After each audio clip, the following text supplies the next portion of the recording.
নমস্কাৰ, মই জ্যোতিষ মহন্ত। মই মোৰ ইউটিউব চেনেলৰ অন্য এটি ভিডিঅ'লৈ আপোনাক স্বাগতম জনাইছোঁ। মই এতিয়া আছোঁ ঘৰতে। মই আপোনালোকক এটা আমাৰ ঘৰত কেনেদৰে মাটি কঁঠাল গছ ৰোৱা হৈছে আপোনালোকক মই দেখাবলৈ চেষ্টা কৰিছোঁ। এয়া হৈছে আমাৰ এই পুখুৰী পাৰত কেনেদৰে মাটি কঁঠালৰ গছবিলাক ৰোৱা হৈছে আৰু কি ধুনীয়া হৈছে মাটি কঁঠালবোৰ মই আপোনালোকক দেখাবলৈ চেষ্টা কৰিছোঁ। এয়া দেখিছে এনেকৈ শাৰী শাৰীকৈ মাটি কঁঠালৰ গছ ৰুই দিয়া হৈছে। এইখিনি মাটি কঁঠাল কিন্তু এইবাৰ ৰোৱা আৰু বেছি দিন হোৱা নাই, ধৰক 8-10 মাহৰ আগত ৰোৱা হৈছিলে। কিন্তু যদিও ইমান ৰোৱা হৈছে হ'লেও মাটি কঁঠাল ইমান ফটাফট লাগিছে, আপোনালোকে চাওকচোন, দেখিছে।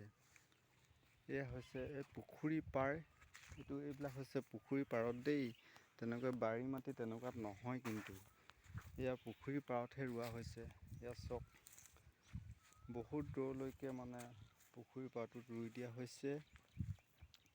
আপোনালোকে চাওকচোন কি ধুনীয়া হৈছে মাটি কঁঠালবিলাক, দেখিছে।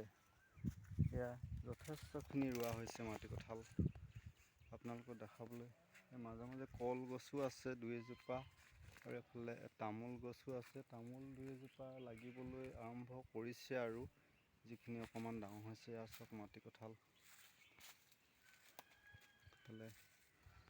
আপোনালোকে কেনেকুৱা দেখিছে মোক জনাব দেই।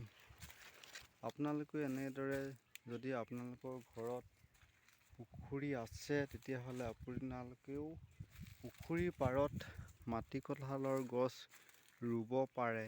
আৰু এই মাটি কঁঠালৰ পৰা আপুনি যথেষ্টখিনি, আপুনি যদি ব্যৱসায় ভিত্তিত কৰিম বুলি ভাবিছে, যথেষ্ট আপুনি হয়তো টকাও ইনকম কৰিবলৈ পাৰে, চেষ্টা কৰিব পাৰে।